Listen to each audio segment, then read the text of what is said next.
Hello दोस्तों, आज हम लोग सामान्य विज्ञान के अंतर्गत पढ़ेंगे उत्प्लावन बल किसे कहते हैं। क्या है उत्प्लावन बल किसे कहते हैं? सबसे पहले इसकी परिभाषा जानने का प्रयास करेंगे कि उत्प्लावन बल कैसे किसे कहते हैं। उसके बाद जानने का प्रयास करेंगे कि उत्प्लावन बल कैसे हम अनुभव करते हैं या कहाँ से हमें प्राप्त होता है। इसके साथ ये जानने के प्रयास के बाद उसके बाद फिर हम जानेंगे कि उत्प्लावन बल से संबंधित आपसे प्रतियोगी परीक्षा में कहाँ से क्वेश्चन पूछे जा सकते हैं। इन सब के बारे में जानने का प्रयास करेंगे और उसके बाद उसके महत्वपूर्ण बिंदुओं को एक एक करके बारी बारी से लिखेंगे। इसी के साथ हम ये भी जान लेते हैं कि जैसे जो उत्प्लावन बल होता है, सबसे पहले आपको बताया जाएगा कि हाँ उत्प्लावन बल की परिभाषा क्या होती है मौखिक रूप से। उसके बाद फिर आपको इसके बाद आपको डायग्राम बनाया जाएगा कि हाँ उत्प्लावन बल ऐसे ऐसे ऐसे करके यहाँ से प्राप्त हुआ, या फिगर के माध्यम से उत्प्लावन बल समझाने का प्रयास किया जाएगा। उसके बाद अंत में क्या होगा, आपको उत्प्लावन बल से संबंधित जो महत्वपूर्ण बिंदु होते हैं वो लिखा दिया जाएगा। इस तरह हमारा उत्प्लावन बल से संबंधित जो महत्वपूर्ण बिंदु रहेगा वो हम लोग कंप्लीट करेंगे। चलिए एक बार उत्प्लावन बल से संबंधित हम लोग हेडिंग डाल लेते हैं, उत्प्लावन बल किसे कहते हैं। यहाँ पे देखिएगा उत्प्लावन बल।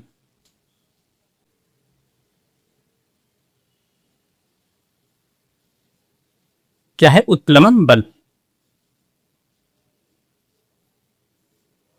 देखिए इसकी परिभाषा क्या होती है। परिभाषा ये देखिए, उत्प्लावन बल किसे कहते हैं। जैसे मान लेते हैं कोई भी द्रव होता है, किसी भी द्रव क्या है किसी भी द्रव या पानी में किसी भी वस्तु को डुबोया जाता है। मान लेते हैं कोई भी द्रव होता है या पानी है, उसमें किसी भी वस्तु को डुबोएंगे। जब उस वस्तु को डुबोएंगे तो आपको अनुभव होगा, क्या होगा, आप अनुभव करेंगे कि जैसे कोई भी वस्तु उसको डुबो रहते नीचे की तरफ क्या होता है, नीचे की तरफ जो वस्तु होगी उस पर एक बल कार्य करेगा। क्या होता है, नीचे की तरफ द्रव के अंदर एक वस्तु पर बल कार्य करेगा। क्या होगा, एक बल कार्य करेगा। वही बल आपका क्या कहलाता है, उत्प्लावन बल कहलाता है। परिभाषा फिर से देख लीजिएगा। जैसे किसी भी द्रव या पानी में हम किसी भी वस्तु को डुबोते हैं, डुबोने के दौरान हम यह महसूस करते हैं कि जैसे उस वस्तु पर नीचे की तरफ क्या होता है, उस वस्तु पर ऊपर की तरफ एक बल कार्य कर रहा है। क्या है, उस वस्तु के सतह के ऊपर एक बल कार्य कर रहा है। क्या है, सतह के ऊपर एक बल कार्य कर रहा है, जिसे हम लोग उत्प्लावन बल कहते हैं। क्या है, जिसे हम लोग उत्प्लावन बल कहते हैं। ये आपकी परिभाषा होती है। अब इसी के साथ साथ हम ये भी देख लेते हैं कि जैसे इसके और कैसे एग्जाम्पल हम जानने का प्रयास करेंगे। एग्जाम्पल ये होता है, मान लेते हैं एक बाल्टी होती है। क्या है, एक बाल्टी है, बाल्टी में पानी भरा है, जिसे हम द्रव कह सकते हैं या पानी कह सकते हैं। पानी भरा है, उस पानी के अंदर आप इसके मार्कर ले लीजिए या कोई भी ऐसा पदार्थ ले लीजिए या कोई भी बर्तन ले लीजिए। अब मान लीजिए बचपन में ऐसे बहुत हरकतें की होंगी कि ऐसा जो बाल्टी भरा होता है पानी से बाल्टी भरी होती है, उस बाल्टी में आप मग डालते हैं। मग डालने के पश्चात देखते हैं काफ़ी प्रेशर लगाते हैं या कह सकते हैं काफ़ी बल लगाते हैं। बल लगाने के पश्चात वह मग जो होता है नीचे की तरफ चलता है। क्या होता है, मग नीचे की तरफ जाता है। जब नीचे की तरफ मग जा रहा है, आप काफ़ी बल लगा रहे हैं, इसका मतलब जब बल लगा रहे हैं नीचे की तरफ जा रहा है तो इसका मतलब कि कोई ऐसा अवरोध होगा जो उसको रोक रहा है कि हाँ ये इतना नीचे की तरफ न जाए। जब यही अवरोध जो होता है, अवरोध जब रोक रहा है तो इसका मतलब नीचे कोई बल कार्य कर रहा है। जैसे अब मग है, मग को ऐसे नीचे कर रहे हैं तो यहाँ पे नीचे की तरफ बल कार्य कर रहा है। जो बल कार्य कर रहा है वही आपका उत्प्लावन बल होता है। क्या है, इस वस्तु को रोकने का जो कार्य कर रहा है वही आपका उत्प्लावन बल कहलाता है। क्या है, वही आपका उत्प्लावन बल कहलाएगा। और इसी के साथ आपने विज्ञान में है न्यूटन का जो गति विषयक तृतीय नियम पढ़ा था। क्या, न्यूटन का गति विषयक तृतीय नियम पढ़ा था, उसमें भी क्या होता है, क्रिया प्रतिक्रिया होती है। अब जब ऊपर की तरफ बल लगाएंगे तो जाहिर सी बात है नीचे की तरफ बल लगेगा। क्या है, ऊपर की तरफ बल लगाएंगे तो नीचे की तरफ बल लगेगा या बल कार्य करेगा। इसी को ही उत्प्लावन बल कहते हैं। ये तो हो गए, आप किसी भी वस्तु को या पिंड को नीचे की तरफ ले जा रहे हैं तब होता है। अब इसी के तरह दूसरा उदाहरण ले लीजिए। मान लेते हैं कोई भी वस्तु होती है, कोई भी पिंड है, आप उसको पानी की सतह के अंदर ले जा रहे हैं। क्या है, पानी की सतह के अंदर ले जा रहे हैं। अंदर ले जाने पे जैसे पानी की सतह के अंदर इस वस्तु को छोड़ेंगे, क्या होता है, उस वस्तु को छोड़ेंगे तो वह वस्तु सतह के ऊपर आ जाएगा। क्या होगा, सतह के ऊपर आ जाएगा। क्यों आएगा, क्योंकि जो उत्प्लावन बल होता है, उत्प्लावन बल के कारण ही वह सतह के ऊपर आ जाएगा। यह कारण होता है जिससे हम लोग उत्प्लावन बल के बारे में जानते हैं। और उत्प्लावन बल की परिभाषा ये होती है। परिभाषा फिर से याद रखिएगा। जब किसी द्रव या पानी में किसी भी वस्तु को डुबोते हैं या डुबोने का प्रयास करते हैं, डुबोने के दौरान उस वस्तु के ऊपर क्या होता है, उस वस्तु के सतह के ऊपर एक बल कार्य करता है। वह बल जो होता है उत्प्लावन बल कहलाता है, या वह बल उत्प्लावन बल कहलाता है। इसे आप क्रिया प्रतिक्रिया के नियम के अनुसार भी समझ सकते हैं कि जो होता है, आप किसी भी वस्तु को नीचे की तरफ बल लगाएंगे तो उसी बल के परिपेक्ष एक दूसरा बल कार्य करेगा, जो होता है प्रतिक्रिया बल कहलाता है। चलिए हम लोग एक बार इसको फिगर के माध्यम से या डायग्राम के माध्यम से यह कह सकते हैं समझाने का प्रयास करते हैं। देखिए आपको क्या बताया गया, जैसे मान लेते हैं ये देखिए आप यहाँ पे फिगर देख लीजिए, ये आपकी एक बकेट है ना, क्या है, ये आपकी बकेट है। इस बकेट में आप जल भर दीजिए, क्या है, इसमें आप जल भर दिए हैं, ये आपका पानी है, क्या है, ये आपका पानी है सतह तक। अब पानी है, अब इसमें किसी भी वस्तु को हम डाल रहे हैं या भिगो रहे हैं, क्या है, जैसे मान लेते हैं ये आपका वस्तु है, क्या है, ये आपका वस्तु है, इस वस्तु को हम नीचे की तरफ ले जा रहे हैं, क्या है, देखिए ये आपका द्रव लिख लीजिए, ये द्रव या पानी, द्रव या पानी मान लेते हैं। अब ये आपकी वस्तु है, यह ले लीजिए वस्तु या पिंड है, क्या है, वस्तु या पिंड है।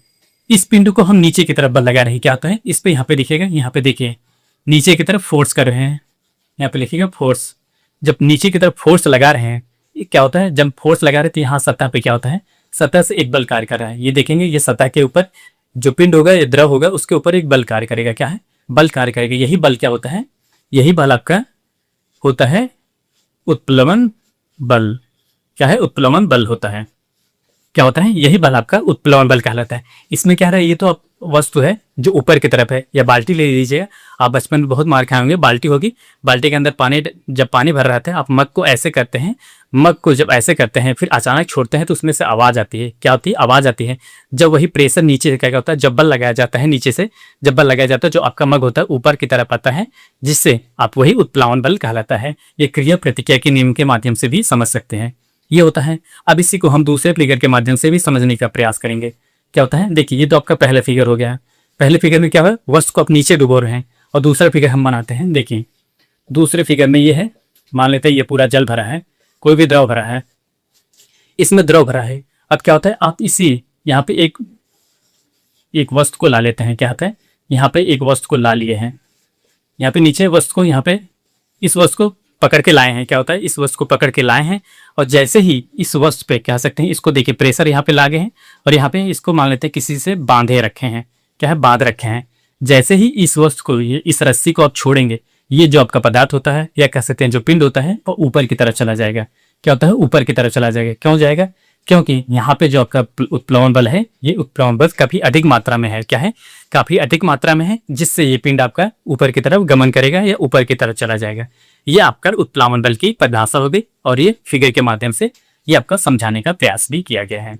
चलिए इन सभी को एक एक बारी बारी से इन सभी बिंदुओं को हम लोग लिख लेते हैं, उसके बाद फिर हम लोग इसके अगले बिंदु के बारे में देखते हैं। देखिए इसकी परिभाषा हम लोग लिखते हैं। परिभाषा क्या होगी, परिभाषा होती है, देखिए किसी भी बिंदु को, क्या होता है, किसी भी बिंदु को, यहाँ पे लिखेगा किसी भी पिंड को, क्या होता है, किसी भी पिंड को, किसी भी पिंड को पानी या द्रव में डुबोते हैं तो उस पिंड पर क्या होता है, उस पिंड की सतह पर एक बल कार्य करता है। क्या है, एक बल नीचे से कार्य करता है। क्या है, एक बल नीचे से कार्य करता है, नीचे से कार्य करता है, जिसे उत्प्लावन बल कहा जाता है, बल कहा जाता है, क्या है, कहा जाता है। ये आपका उत्प्लावन बल हो गया। अब इसी के साथ यहाँ पे अगर हम जो अभी आपको बताया गया है, जैसे कोई द्रव होता है, द्रव के अंदर है कोई भी पिंड को डाला जाता है, पिंड का प्रेशर जो बनता है या बल लगाया जाता है वो नीचे की तरफ कार्य करेगा। देखिए फिगर यहाँ बनाते हैं, मान लेते हैं कि आपका कोई बकेट है, इस बकेट में पानी भरा है, पानी भरने के बाद ये आपका पिंड है। क्या है, ये आपका पिंड है मान लेते हैं, यहाँ पे देख लीजिए ये आपका पिंड है या वस्तु का भार है। इस भार को इसी पानी के अंदर क्या होता है, यहाँ से नीचे से एक बल कार्य करता है। क्या होता है, ये बल होता है, ये आपका उत्प्लवन बल है। क्या है, उत्प्लवन बल, ये उत्प्लवन बल है। ये आपका पिंड है, क्या है, पिंड है, ये आपका पानी है, ये पानी या द्रव है। क्या होता है, इसको नीचे की तरफ कार्य करेंगे, यहाँ से एक बल कार्य करता है, क्या है, यहाँ से एक बल कार्य करेगा जिससे आपको उत्प्लावन बल कहलाता है। क्या है, ये उत्प्लावन बल कहलाएगा। यही आपका उत्प्लावन बल की परिभाषा समझाने का प्रयास किया जा रहा है। और दूसरा बिंदु आपको बताया गया था, जैसे ये आपका दूसरा, यहाँ भी पानी भरा है, यहाँ पे आप उस पिंड को ला लिए हैं, क्या है, पिंड को ला लिए हैं, किसी तरह आप बल लगा के यहाँ पे रोके हैं। जैसे ही इस पिंड पे बल आप छोड़ देंगे, क्या है, बल जैसे छोड़ेंगे तो ये पिंड से यहाँ इतना प्रेशर रहेगा या बल रहेगा, ये आपको ऊपर की तरफ ले जाएगा, जिससे ये वस्तु अपनी ऊपर की सतह पे आ जाएगा। इसी को हम उत्प्लावन बल कहते हैं।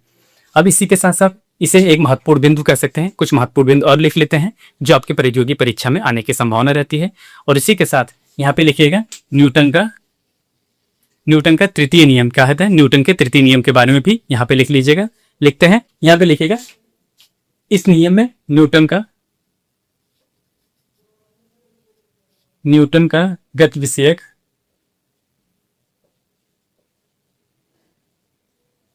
तृतीय नियम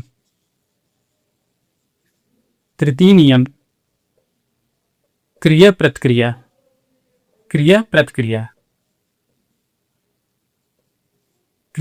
का भी नियम कार्य होता है। यह आपको याद रखिएगा। उस उत्प्लावन की परिभाषा याद रखेंगे तो क्या होता है, नीचे की तरफ एक बल कार्य करता है जिसे उत्प्लावन बल कहते हैं। देखिए, अब अगले में हम लिखेंगे, जैसे कोई भी वस्तु होगा, किसी भी वस्तु को ऊपर की सतह पे कैसे आएगा और नीचे की सतह पे कब डूबेगा, इन सब के बारे में भी इसी के माध्यम से हम जानने का प्रयास करेंगे।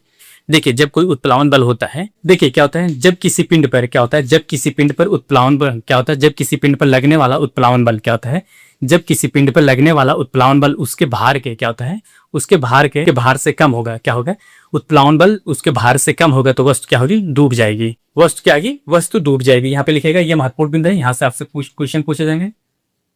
लिखेगा, जब किसी वस्तु पर क्या होता है, जब किसी वस्तु पर उत्प्लावन बल उसके भार से क्या होता है, उसके भार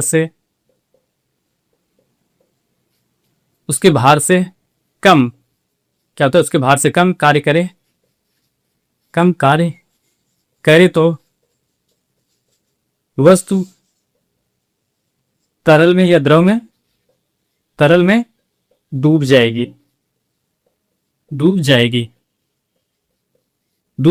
याद रखिएगा, क्या होता है, जब आप देखिए, क्या यहाँ पे वही कहा जा रहा है, जब आपका उत्प्लावन बल का मान कम होगा, क्या है, उत्प्लावन बल का मान कम होगा और वस्तु के भार की जो होता है, भार से कम होगा, तो आपका जो पिंड होगा वो ऊपर तैरता रहेगा। क्या है, उत्प्लावन बल का मान अगर कम रहेगा तो वस्तु का भार तैरता रहेगा। देखिए क्या कहा जा रहा है, देखिए किसी भी वस्तु है, उत्प्लावन बल जो होता है उसके भार से कम है। अगर उत्प्लावन बल जो होता है उसके भार से कम है, अब मान लेते कोई भी ये द्रव है, इसने उसका उत्प्लावन बल क्या आता है, उत्प्लावन बल उसके भार से कम है। क्या है, उसके भार से कम है। तो जब भार से कम होगा, उत्प्लावन बल का मान अधिक रहेगा, तो यहाँ पे जो पिंड रहेगी वो ऊपर की तरफ तैरती रहेगी। क्या होता है, ऊपर की तरफ रहेगी। जस्ट अगर इसका उल्टा कर दिया जाए, क्या होता है, जब उत्प्लावन बल उसके भार से अधिक हो जाए, क्या है, उत्प्लावन बल का जो मान होगा अधिक हो जाएगा, जो भार होगा वह कम हो जाए, तो वस्तु क्या होगी, तैरती रहेगी। क्या होगी, वस्तु तैरती रहेगी। यहाँ पे अगला बिंदु लिखिए, अगला बिंदु लिखिए, उत्प्लावन बल के क्या होता है, उत्प्लावन बल के जो उत्प्लावन बल के भार से अधिक रहने पर क्या होता है, भार से अधिक रहने पर क्या होता है, अधिक रहने पर क्या होता है, जब उत्प्लावन बल के भार से अधिक रहेगी तो वस्तु क्या होती, वस्तु डूब जाएगी। क्या होता है, रहने पर वस्तु तरलती सतह पर तैरती रहेगी।